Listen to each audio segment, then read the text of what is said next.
Og det er en urutineret Ølin ved siden af en meget rutineret Giovinazzi. Så må det ikke... men Mathias Andersson klemmer på. Giovinazzi.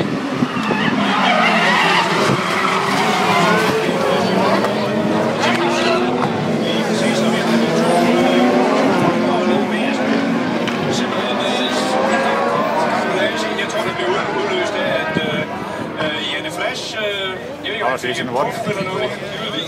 Men hvorfor han fik det? Der kommer safety car på banen. Direkte kommer rødt flag. Så vi har en ny start. Det er i hvert fald med i kortene, Morten. Det kan det være, ja. Kunne det være? Det skal bestemme, altså. Det skal jeg jo nok ikke.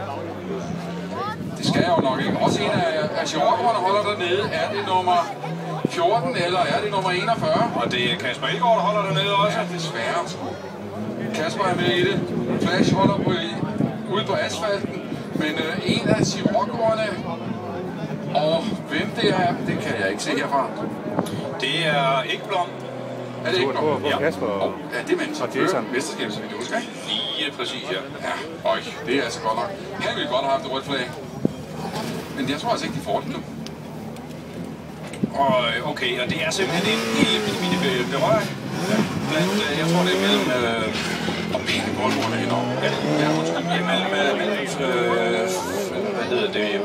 Watt og Flash. Og så bliver der så lige bare en kælereaktion. Altså ikke engang, vi er nede omkring der ved 10. pladsen. 12. pladsen.